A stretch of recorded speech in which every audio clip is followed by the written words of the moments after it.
په جهنم کې داسې وادیان دي محترمو چې هر وادي د یو بل نه مختلفه ده او په هر وادي کې چې کوم د مختلف قسم عذابونه ملاويږي.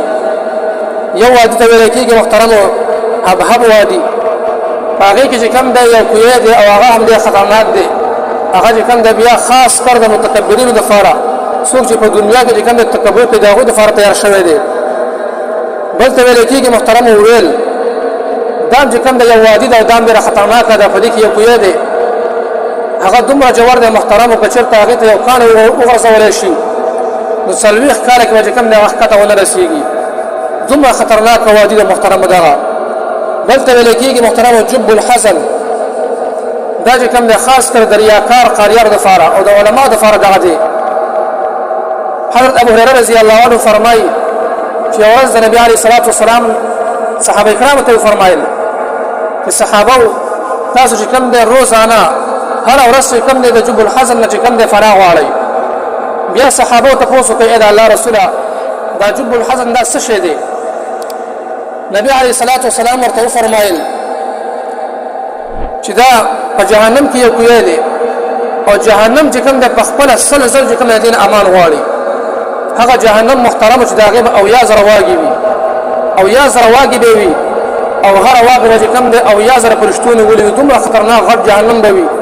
دغه جهنم به چې کوم دی د ورځې 100 ځل د دې وادي نه چې کوم دی د دې کوی نه به امان غواړي. دومره خطرناک کوی دی او دې ته به کم کس ورغورځولی شي؟ دغه ریاکار قاریان چې دا ریاکاري کوي دا به ورغورځولی شي. بل ته ویل کېږي محترمو وادي غی وادي، دا به چې کوم دی ډېره زیاته چې کوم دی ډوبه وي او ګرمه به وي. د دې نه به چې کوم دی ټولې وادیانې هغه امان غواړي. دې ته به کم خلک ورغورځولی شي؟ دې ته به چې کوم دی بېلمازان ورغورځولی شي، زناکاران، شرابیان او دا شان سودخوران او هغه خلک چې زموږ افلار نافرماني کوي او دغه شان دا پردی حق چې کوم دی هغه خوري، دا خلک به چې کوم دی ته ورغورځولی شي. عزتمندو نور احادیثو کې راځي چې د جهنم 80,000 وادیان دي. 80,000 دا خو ما صرف یو درې څلور چې کوم دی بیان کړلې. 80,000 وادیان دي حدیثو کې راغلي دي او هر وادي چې کوم دی یو بل مختلفه ده. په هر وادي کې چې کوم دی مختلف قسم عذابونه ملاويږي.